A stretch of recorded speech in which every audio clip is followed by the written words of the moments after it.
Today I'm interviewing Jason Waller. He's from Southern California, and you might know him from shows such as the Laguna Beach Show, The Hills, Celebrity Rehab, and other shows with Dr. Drew. And he's had a very public struggle with addiction, but he's here to talk with me today about how he's overcome addiction and how he's here to help other people. Welcome, and thank you for being here today. Of course, thank you for having me. So I kind of want to start with the worst things that people have said about you and kind of when you were at rock bottom. When you became a reality star, you were kind of known as a bad boy, and the press always said the worst things about you. What were the worst things that you ever heard someone say about you? I mean, I think a lot of it was just I don't know how bad it necessarily was. I think it was more of like just the over partying, just womanizing in a sense. I mean, I think that's just how the character was created on TV. I really do believe that, and I think when I was going through the thick of it, people gave it an opportunity to really kind of elaborate on that. So, but I would say in the category of just being a jerk or an a-hole.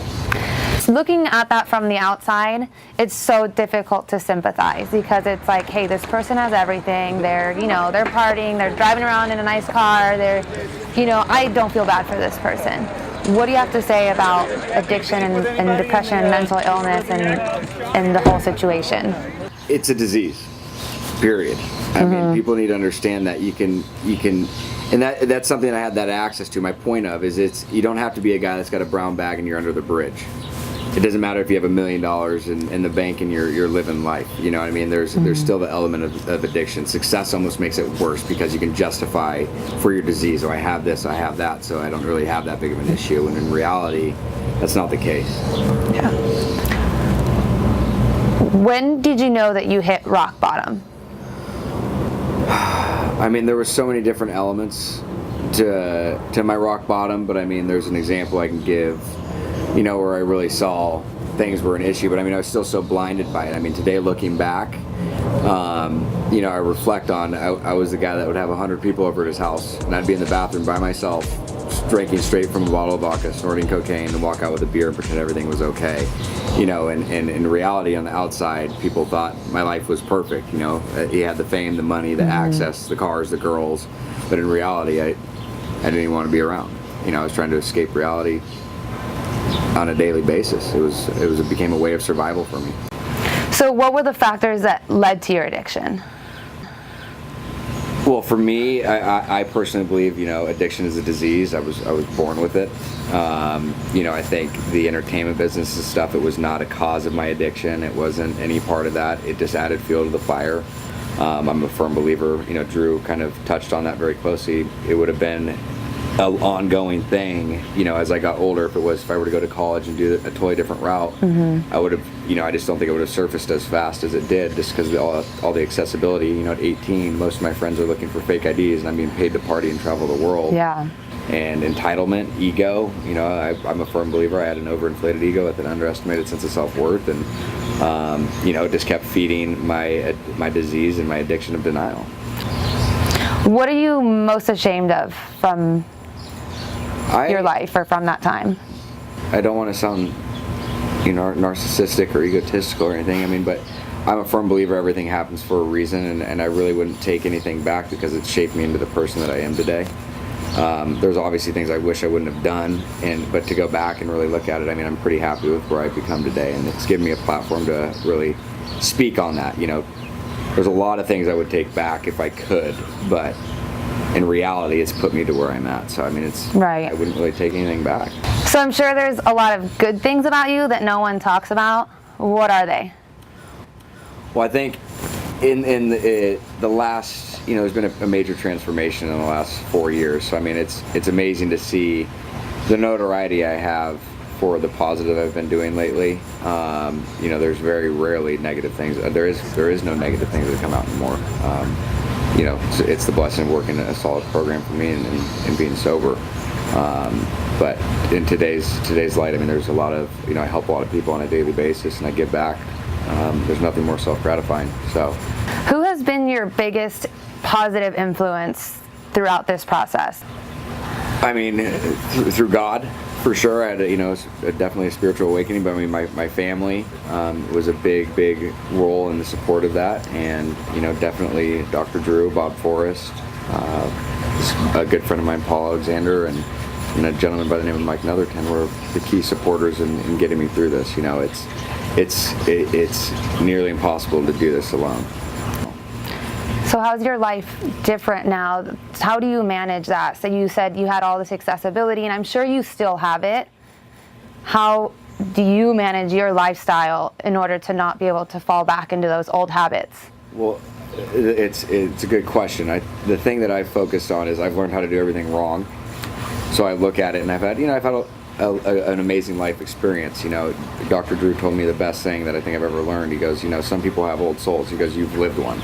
And to look at that, I've gained a lot of knowledge, on how to do the right and wrong thing. But I mean, I had to surrender to my disease and addiction of alcoholism and drug addiction. And when I did that, my life was able to transform. It was really hard when you're in the depths of the addiction part.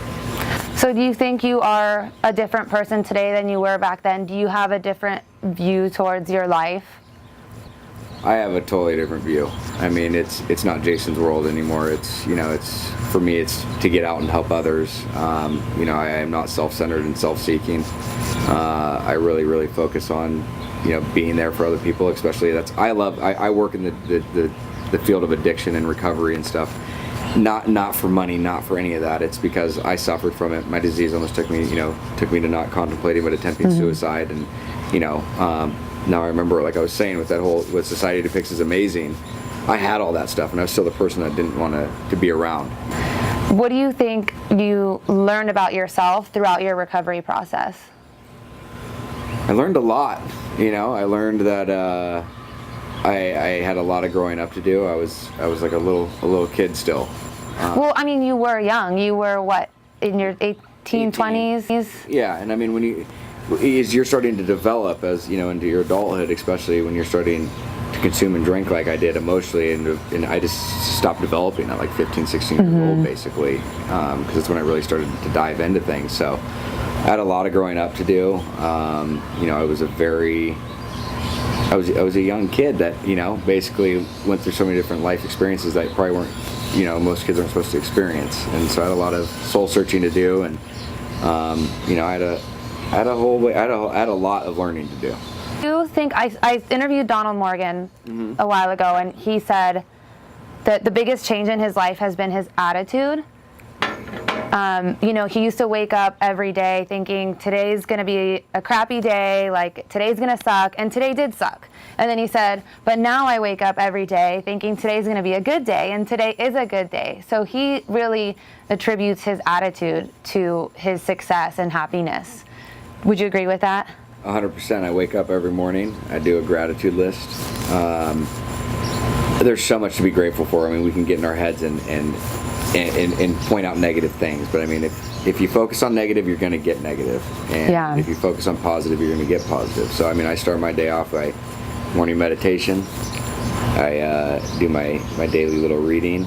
I pray, and then I make a gratitude list, and it's worked pretty well. Gratitude list. What do you hope to accomplish now with your life? I hope to my goal is to help as many people as I can. Like I said, I don't work in the field of addiction or, recovery for the money. There's just nothing more self-gratifying than giving back, and I've been put in a position today to utilize the platform I have to raise awareness and to try to get that word out there. If I'm helping one person, it's better than none. Do you think it's also part of your recovery process and being able to stay sober and having that purpose? Well, and I think I'll give you the things I do to stay sober. Yeah. I have my foundation, which is the most important. You're a product of your environment. I surround myself. What's your foundation? Can you explain that a little? A core group of guys, basically, that we're very open and honest with each other.